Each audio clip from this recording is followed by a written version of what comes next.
Okey, Assalamualaikum. Hai, hari ni saya nak share resepi asas membuat lip balm. Lip balm sebenarnya mempunyai dua bahan utama, iaitu beeswax, lilin lebah, atau dengan dengan liquid oil, minyak.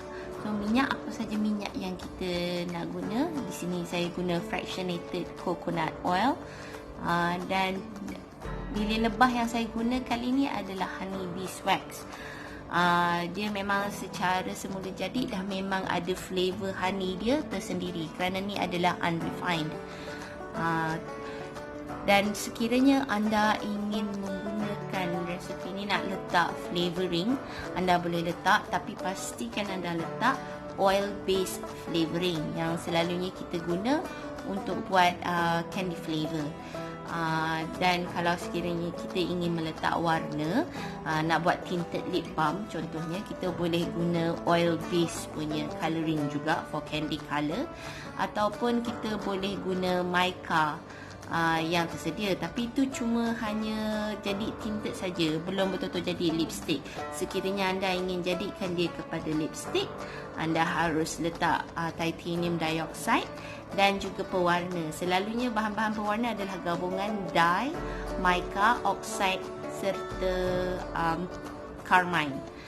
Carmine saya faham, dia mengikut fatwa di Malaysia dianya harus digunakan di dalam kosmetik, tapi saya pegang pendapat you boleh pakai untuk for cosmetic purposes, tapi kalau untuk solat kita just perlu basuhkan semua yang muka kita bersih dan baru kita solat macam biasalah.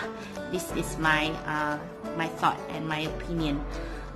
So sekarang ni tanpa kita berlengah lagi, kita akan mulakan dengan resepi asas. Resepi ni adalah berdasarkan 100%. Tapi saya menggunakan bekas 50 gram aluminium tin.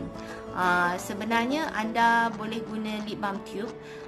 Kalau untuk letak aluminium tin, seeloknya anda punya resepi tu lagi lembut sikit lah. Sebab resepi asas yang saya pernah share dekat dalam blog saya, dia keras sikit, dia sesuai untuk lip balm tube. Dan selalu untuk lip balm pot kita kena dia lagi lebih minyak sikit, supaya dia lagi cair dan mudah untuk kita kita sapu kat tangan, calik pada tangan dan calik di mulut kita, ataupun diberus lipstick, kan ada lipstick brush. So, okay, kita teruskan. Sorry, saya bercakap lama sangat. Di sini saya mempunyai 12 gram beeswax, honey beeswax. So, sekiranya anda nak guna warna putih pun boleh, tak ada masalah. Tapi kalau ini sebenarnya versi dia lembut sikit. Sekiranya anda nak gunakan candelilah wax, iaitu dia punya lilin itu lagi keras, anda kena buat sedikit research dan kajian dan eksperimen untuk pastikan hasilnya tu pliable ataupun praktikal untuk kita guna. Sebab bila kita guna benda yang lebih keras sikit, hasilnya akan jadi terlalu keras dan kita susah nak aplikasikan di bibir kita. Okey, yang manakala di sini pula 38 gram fractionated coconut oil. So saya akan share resepi ni kat dalam description box, dan saya juga akan share resepi ni di dalam blog saya lebih detail. Okey, so apa yang kita perlu buat, kita hanya masukkan beeswax ke dalam minyak kita dan kita larutkan dia, cairkan dia. Di sini saya guna mug warmer kerana bekas yang saya guna ni adalah kecil. Sekiranya anda membuat dalam batch yang lagi besar, dan saya sarankan anda guna double boiler method. Macam mana kita cairkan coklat, macam itulah kita cairkan lip balm kita. Alright. Okey, saya dah masukkan semua beeswax ke dalam bekas tersebut, dan saya akan mulakan untuk cairkan kita punya lip balm mixture. Sekiranya anda lip balm ni dia bertahan mengikut liquid oil. Sekiranya liquid oil kita dia macam shelf life dia cuma setahun, saya sarankan anda letak vitamin E. untuk supaya dia lagi tahan lama lagi lebih sikit dan dia tak mudah tengik. Sebab minyak bila terlalu lama dia akan berbau tengik. Tapi apabila berbau tengik dia akan tak sedap lah dekat produk-produk kita. Kita berbau tengik, benda tu kita dah tak nak pakai lagi dah. So sebab tu saya guna fractionated coconut oil di sini, kerana fractionated coconut oil dia mudah meresap, dia tak merasa melekit, dan dia punya shelf life adalah indefinite. Dia maksudnya macam dia tak ada had tempoh shelf life dia. So saya tak perlu nak risaulah saya punya produk menjadi tengik. So apa yang saya nak buat sekarang ni, kita kena tunggu benda ni semua larut sampai dia semuanya larut sebati, dan kita terus tuang. Okey, satu lagi notes ataupun nota yang ingin saya sampaikan adalah for flavoring anda tak boleh letak terlalu banyak. Selalunya adalah 1% hingga 2% daripada total resipi. Misalnya kalau resipi anda 100 gram, 1% pun dah cukup. Maksudnya 1 gram flavoring oil sudah cukup untuk kita punya satu resipi. Jangan letak terlalu banyak, dia akan mengubah konsistensi, tekstur kita punya lip balm ni nanti. So kita tak nak benda tu, kita cuma nak bau tapi kita tak nak mengubah tekstur kan. So okay, so kita tengok video ni, saya akan fast forward kan, supaya dia ni lah, anda akan lihatlah semua benda tu larut. Okay, di sini saya akan kacau lagi supaya dia mempercepatkan lagi proses pelarutan. Kalau kita buat double boil pun kita boleh buat macam ni. Saya suka beli bekas sebegini kerana dia sebenarnya tahan panas. Dan sebab kita pun boleh nampak kan resipi kita sama ada jernih ataupun tidak, apa perubahan-perubahan tekstur. So dia lebih mudah apabila kita guna bekas-bekas begini untuk tujuan kosmetik. Kadang-kadang kita nak letak macam contoh coconut oil, cocoa butter ataupun shea butter ataupun mango butter di dalam resipi-resipi lip balm kita pun begitu. Anda perlu tengok ratio dia antara bahan keras ataupun bahan pejal ataupun bahan cecair di dalam satu resipi tu, dan anda perlu buat eksperimen sama ada ianya dapat menghasilkan produk yang kita nak dan kita boleh pakai dengan mudah di bibir kita.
tisu semua dah clear.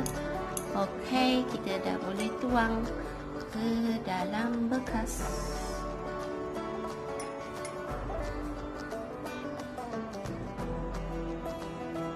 Alright, ni adalah bekas 50 gram aluminium tin. Anda boleh letak dalam lip balm tube, tapi sebab lip balm tube saya dah habis, so saya guna tin ni sahaja. Dan anda boleh guna macam biasalah. Resipi ni sebenarnya menjadi resipi asas. Anda boleh buat wig daripada resipi yang sama, cuma anda perlu mengubah sedikit ratio antara beeswax dengan liquid oil. Kita tuang.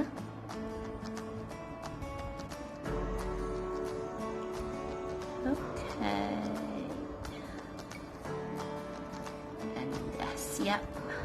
Itu sahaja. Dah siap dah kita punya beeswax. Kita biarkan sahaja dia mengeras. Selalunya, seeloknya biar dia mengeras 24 hingga 48 jam baru kita tahu tekstur sebenar lip balm yang kita buat ni, sama ada keras ke ataupun terlalu lembut ke. Sekiranya lepas ni dia betul-betul keras lepas kita baru buat hari ni dalam masa 24 jam, dia belum betul-betul menunjukkan tekstur sebenar. So, saya sarankan anda tunggu dulu, and then anda lepas 24 jam, lepas 48 jam, anda buat note sama ada anda perlu tambah ataupun kurangkan ratio antara beeswax dengan minyak. Okey, itu sahaja. Sekian daripada perkongsian saya hari ini. Semoga bermanfaat kepada semua. Sekiranya anda suka dengan video ataupun maklumat yang saya kongsikan, mohon harap dapat subscribe pada channel saya, like serta share supaya saya dapat berterusan untuk menghasilkan video-video DIY yang bermanfaat kepada anda semua. Okey, till then, sehingga ketemu lagi. Salamah. Assalamualaikum. Terima kasih kerana menonton. Saya lupa nak cakap lagi satu benda adalah sekiranya anda nak basuh yang ini, anda perlu lap dulu dengan tisu macam ni sehingga dia bersih, dan tengah panas, tengah hangat ni kita cepat-cepat lap. Bila kita dah lap, kemudian baru kita boleh basuh dengan biasa. Kalau tak, bila kita tunggu dia sejuk, dia akan jadi lagi susah nak basuh. Ni memang saya akan buat, termasuklah kalau kita guna besin ataupun apa benda peralatan yang kita guna untuk beeswax punya lip balm, kita kena cepat-cepat lap dengan tisu towel ni, dan kita basuh, baru kita boleh basuh seperti biasa. Tak susah nak basuh. Kalau tak, kita kena rendam dalam air panas, lagi leceh. Okay, alright, bye.